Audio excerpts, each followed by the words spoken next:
easier. No, and you're always, when games start, trying to feel it out. How's this thing going to play out? And I thought it was interesting when Josh Heupel was flagged for unsportsmanlike, and then Tennessee was flagged a couple times on defense for pass interference. I was thinking, is this really how it's going to kind of end the season? This great season that Tennessee's kind of jumped back onto the map, but that wasn't the case. The defense really stepped up, and an unfamiliar face to many in the national stage, Joe Milton, your Orange Bowl MVP. If we go back to August and say Joe Milton, Orange Bowl MVP, how many people had that on the bingo sheet? Yeah, Joe. For me, it's kind of like dating advice. Just go out and be yourself, right? Yeah. You don't want to be somebody you're not. Tennessee has the #1 most efficient defense in the nation and has all season long. It's one of the most efficient defenses in the history of the Ken Pom website, running back more than 20 years. While Tennessee is gearing up to school Bowling Green tonight, Zack Rickens getting schooled by a bunch of kids who brought a football to the tailgate. Zack, take it away.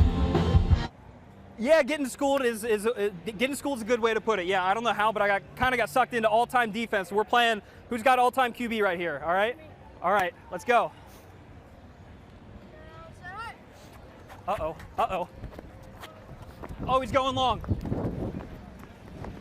Oh, yeah, kids are out here kind of just enjoying themselves. It's something that we didn't really get a whole lot to do last year. We're playing cornhole, playing a little bit of football. These kids have just kind of been out here. Just got out of school. They're kind of just blowing off some steam, able to go in and watch a football game here tonight. And tailgating is another thing we didn't really get to do a whole lot of here last year.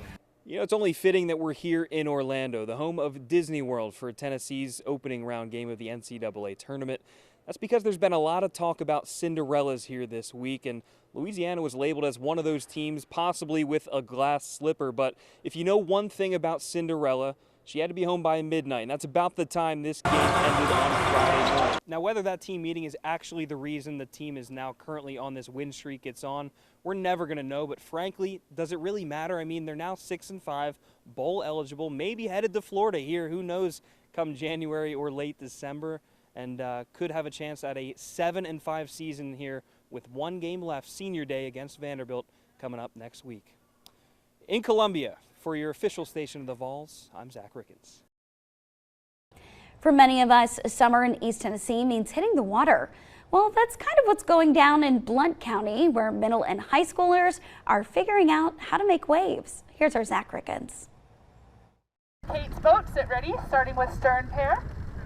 Ready, go. Rowing has a foreign language to it. You hear words that you have never heard before. Start with add a pair. We're going to start with stern pair, and then every 10, we're going to add another pair in until we're full boat.